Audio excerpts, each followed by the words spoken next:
មួយលៀនបែកមួយលៀនចូលមាត់ប្រាំថាបែកគ្នាចិត្តទៀមទានៅក្បែរគ្នារហូតបែកគ្នារាប់មិនអស់ឡើយជួបហើយរឿងកំសត់តែមិនហត់នឹងសង្សារព្រោះត្រូវការគ្នា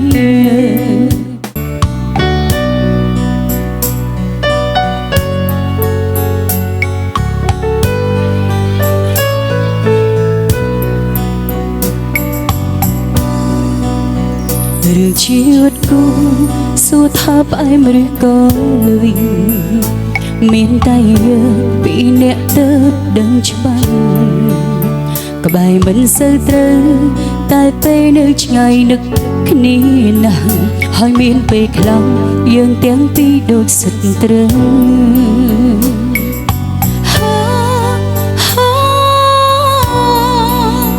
រំភើបក៏មានឆ្លោះយំអោបគ្នាក៏មានពេលខ្លាំងឈានដល់សំបែងចែកភ្លើម្ដងឆ្លោះម្ដងបែកទឹកភ្នែកសុំការត្រូវ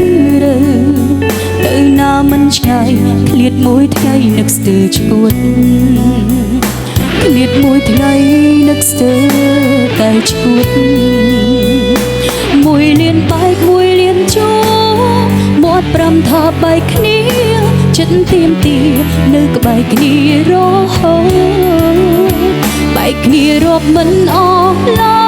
យជួបហើយរឿងកំសត់តែមិនហត់នឹងផ្សងផ្សោតព្រោះត្រូវការគ្នា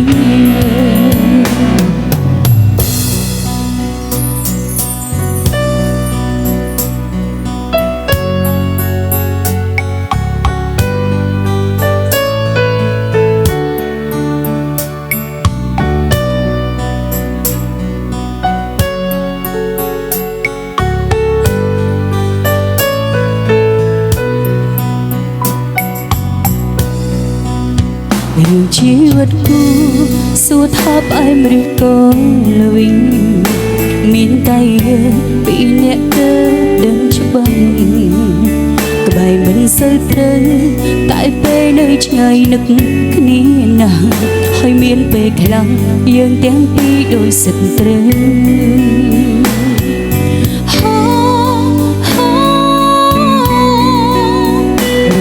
ក៏មានឆ្លោះយំអោបគ្នាក៏មាន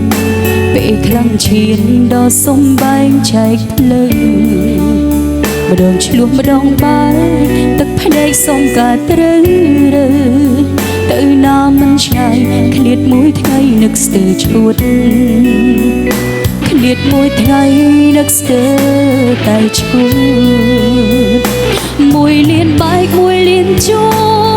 មាត់ប្រាំថាបែកគ្នាចិត្តទៀមទា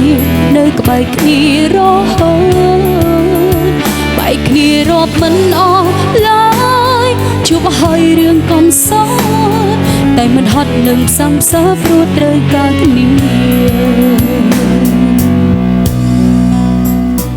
មួយលៀនបែកមួយលៀនចូលមាត់ប្រាំថាបែកគ្នា